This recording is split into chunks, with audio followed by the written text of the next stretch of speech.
कभी सोचा है कि क्या होता है जब जिंदगी अचानक हमारे सामने कोई ऐसी सच्चाई लाकर रख दे जिसके लिए हम बिल्कुल भी तैयार नहीं थे। जब वो हमें उतना कुछ दिखा दे जितना हम शायद संभार भी ना पाएं।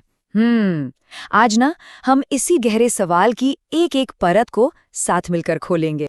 तो हमारी ये कहानी एक सवाल से शुरू होती है। क्या कभी आपके अंदर, या कहूँ हम सबके अंदर, एक अजीब सी गहरी सी बेचैनी उठी है? जवाबों के लिए नहीं, बल्कि एकदम पूरी एब्सोल्यूट क्लैरिटी के लिए, है ना? एक ऐसी समझ पाने की चाह जहां सारे क्यों और कैसे बस खत्म हो जाएं और सब कुछ शीशे की तरह साफ दिखने लगे। जरा सोचिए, क्या कभी ऐसा महसूस हुआ है? और हाँ, जैसे जैसे हम इस सफर में आगे बढ़ेंगे ना, एक बात याद रखिएगा, ये यात्रा अकेले करने के लिए नहीं है। तो अगर आप भी दिल को सुकून और हिम्मत देने वाले ऐसे गहरे सफर का हिस्सा बनना चाहते हैं तो हार्ट सिद्धि को सब्सक्राइब जरूर कर लीजिए। चलिए साथ में चलते हैं। तो चलिए अब कहानी के पहले पड़ाव पर चलते हैं। यहाँ हमारी मुलाकात होती है अर्जुन से। अब देखिए, अर्जुन सिर्फ एक योद्धा नहीं है, वो तो हम में से हर उस इंसान की तरह है, हर उस सीकर की तरह है जो जिंदगी की पूरी बिना किसी फिल्टर वाली तस्वीर देखना चाहता है। तो होता ये है कि कृष्ण से कर्म, धर्म, चेतना, इन सब पर इतना कुछ सीखने के बाद अर्जुन एक ऐसे पॉइंट पर आ जाते हैं जहां सिर्फ ज्ञान काफी नहीं लगता।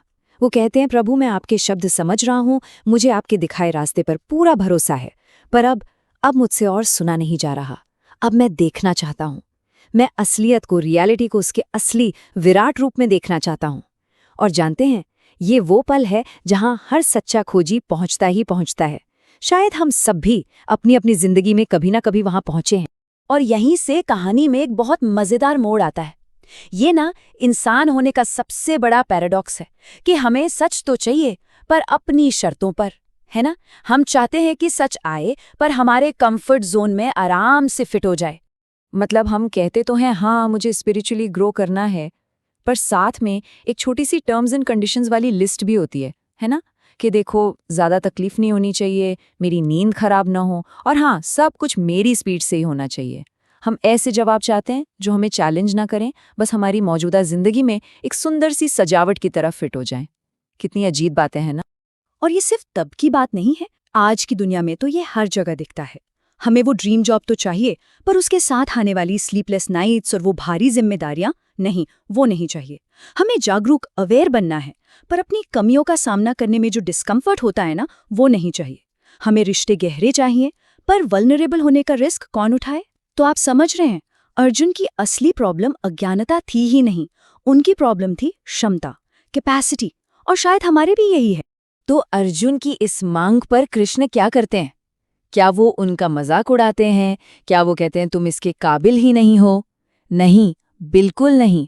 बल्कि वो जो कहते हैं उसमें इतनी गहरी करुणा और समझ है कि बस। कृष्ण कहते हैं, अर्जुन तुम इसे अपनी इन आंखों से, अपनी इस समझ से नहीं देख सकते, पर चिंता मत करो, मैं तुम्हें वो दृष्टि दूंगा। ये लाइन बहुत बहुत जरूरी है। कृष्ण हमें सिखा रहे हैं कि ये जो यूनिवर्स है ना, ये सच्चाई को तब तक रोके रखता है जब तक उसे देखने वाला उसे संभालने के लिए तैयार न हो जाए। पहले पात्रता, फिर प्रसाद। कृष्ण का प्लान बड़ा मेथोडिकल है। स्टेप 1, दृष्टि का विस्तार करो। स्टेप 2, सीमाओं को हटाओ। और सिर्फ उसके बाद आता है स्टेप 3, सच्चाई का दर्शन। हमारी जिंदगी में भी तो बिल्कुल ऐसा ही होता है ना? बड़ी जिम्मेदारी मिलने से पहले हमें छोटे छोटे कामों में खुद को साबित करना पड़ता है। पहले हमारी क्षमता का विस्तार होता है और फिर हमें और ज्यादा दिखाया जाता है। ये ब्रह्मांड कभी भी हमें यूं ही डुबोने के लिए लहरें नहीं भेजता, वो पहले हमें तैरना सिखाता है।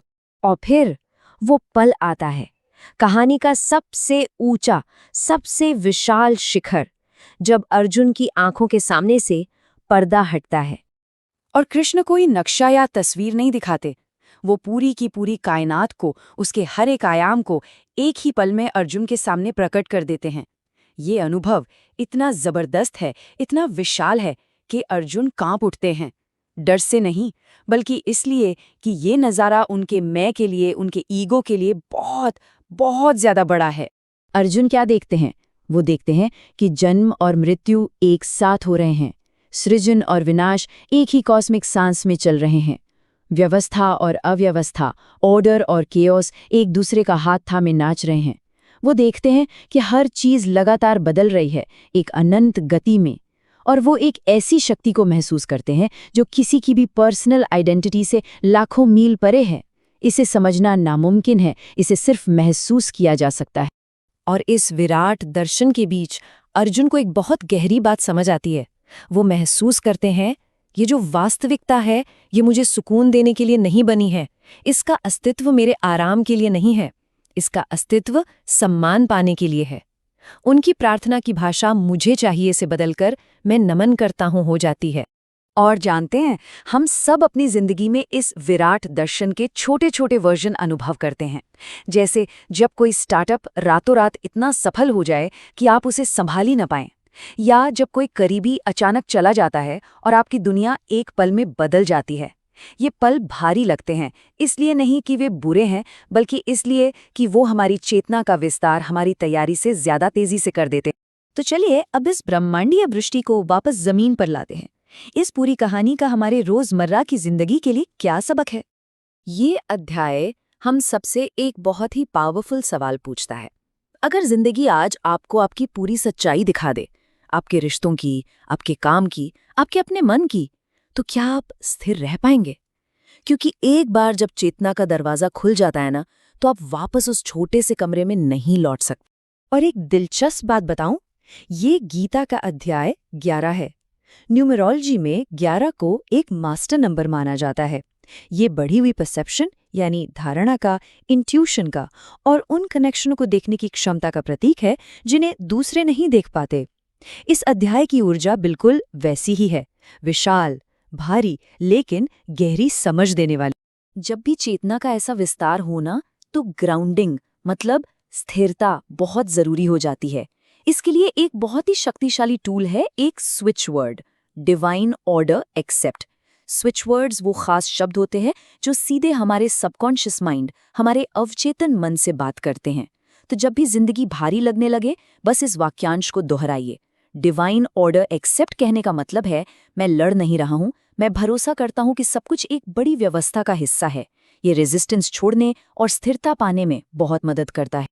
अगर इस कहानी ने आपके दिल को कहीं भी छुआ है, तो नीचे कमेंट में विजन जरूर लिखिएगा। इसे लाइक और शेयर करें ताकि ये कहानी और लोगों तक भी पहुंचे। और हाँ, हार्ट सिद्धि को सब्सक्राइब करना मत भूलिएगा, ताकि दिल को राह दिखाने वाली ऐसी कहानियां और गहराइयां आप तक हमेशा पहुंचती रहें। इस विशाल ब्रह्मांडीय रूप को देखने के बाद पता है अर्जुन क्या मांगते हैं? एक बहुत ही प्यारी, बहुत ही मानवीय चीज। वो कृष्ण से कहते हैं कि वो वापस अपने उसी सौम्य, प्यारे, परिचित रूप में लौट आएं। और बस यहीं से हमारी अगली कहानी शुरू होती है, क्योंकि कितने भी विस्तार के बाद दिल हमेशा अपनेपन और निकटता को ही खोजता है। मेरे साथ बने रहें।